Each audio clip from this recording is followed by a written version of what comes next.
Saya tuh punya tamu yang benar-benar menguras energi saya, benar-benar menguji kesabaran saya. Tamu ini seorang perempuan usia 43 tahun. Setiap datang ke sini persoalannya sama. Persoalan laki-laki. 43 tahun. Tiap datang itu persoalannya itu aja. Enggak pernah lain. Selalu persoalan laki-laki. Dan sebelumnya, terakhir dia datang dulu. Sebelum kemarin datang itu, sebelumnya itu dia udah nanyain laki-laki ini laki-laki baik apa enggak, ya gitu, bener apa enggak. Ya saya jawab sesuai dengan yang saya tahu. Saya ngomong jangan sama laki-laki ini laki-laki enggak baik dan enggak cinta sama mbak, saya bilang gitu, enggak suka ya.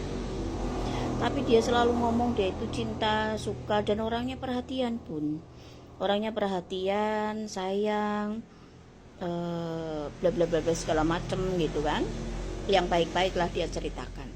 Ya saya ngomong ya terserah.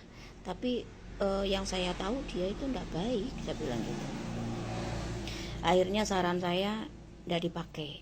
Kemarin Lebaran Haji kesini menceritakan kalau ternyata mereka itu sudah menikah siri. Datang ke sini karena pingin dinikahi secara resmi. Ini pokoknya saya minta suami siri saya menikahi saya secara sah, Bu. Secara sah pokoknya.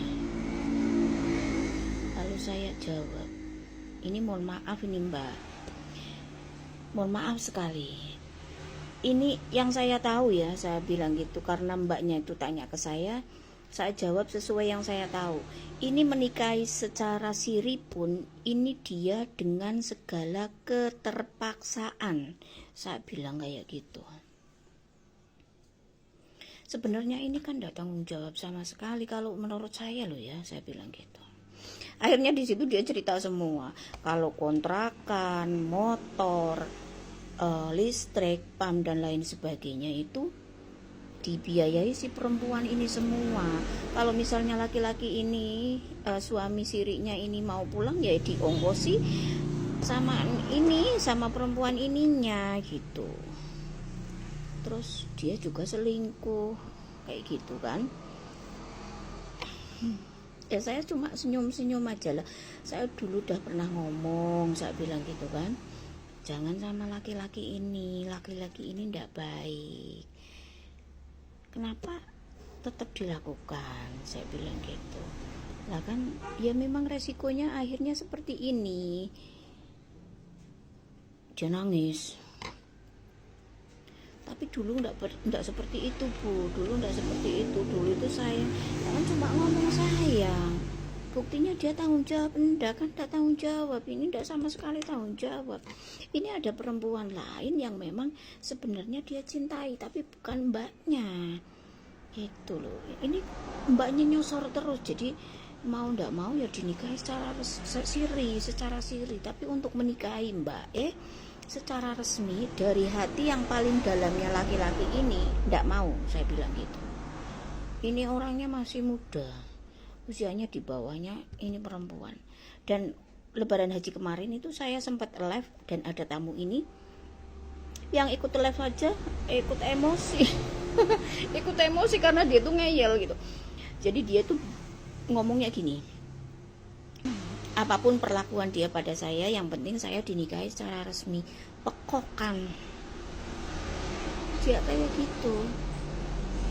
Entah dia tidak tanggung jawab, entah dia tidak menafkahi, entah dia punya selingkuhan, yang penting saya dinikahi secara resmi. Dia bilang kayak gitu. Akhirnya saya ngomong, mbak, kalau saya di posisinya mbak, masih mending saya ndak punya suami, ndak masalah, enakan sendiri daripada punya suami tapi seperti ndak punya suami. Apa artinya status? status punya suami, nafkahin ndak, nafkahi batin aja. Emangnya kita budak seks apa? Ya kan? Enggak gitu. Jadi saya ngomong, kalau saya di posisinya Mbak, saya nggak akan pernah mau. Saya masih milih sendiri. Saya bilang gitu. Laki-laki itu kan harus tanggung jawab secara lahir, secara batin. Masuk pulang kampung yang ngongkosin mbaknya, setoran motor, setoran mbaknya, mbak kerja dimintai uang sama dia, tanggung jawab buru-buru, makan ikut makan. Gimana sebagai laki-laki? Tapi karena memang ya teman-teman ya, karena memang sih pada dasarnya ini laki-lakinya emang tidak suka, hanya memanfaatkan aja. Ini tinggal perempuannya aja gitu loh, mikir waras gitu, mikir waras harusnya gitu. Tapi dia ngeyel. Terus akhirnya saya ngomong gini, Mbak mau ndak nginep di sini? Saya bilang gitu.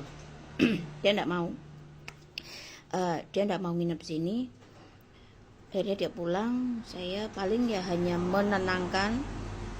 Gimana caranya sebisa saya menenangkan dia itu. Terus akhirnya kabar terakhir kemarin memang bener si laki-lakinya ndak mau, malah menjauh, malah pergi, ndak ada kontak lagi dari bulan haji kemarin ini sampai hari ini. Kemarin ndak ada kontak lagi, ndak pernah ada komunikasi lagi, karena memang si laki-laki ini memang menghindari gitu. Jadi ini pengalaman, berbagi pengalaman buat kalian semua para perempuan. Hati-hati memilih laki-laki ya. Dari sekian banyak laki-laki yang jahat, masih ada laki-laki yang baik. Tapi ya kembali lagi disaring-saring gitu ya, disaring-saring, karena kita pun tidak semuanya baik. Perempuan juga tidak semuanya baik, ada perempuan yang juga jahat itu. Jadi buat kalian ini pembelajaran yang sangat berarti. Pertahankan harga diri. Kita itu masih mending dicintai daripada mencintai ya. Jadi perempuan itu harus tegar. Tidak punya suami tidak masalah kok, ya kan? Yang dipikirin itu tidak usah dinafkahi, tidak apa-apa, yang penting dikeloni kan, somplak.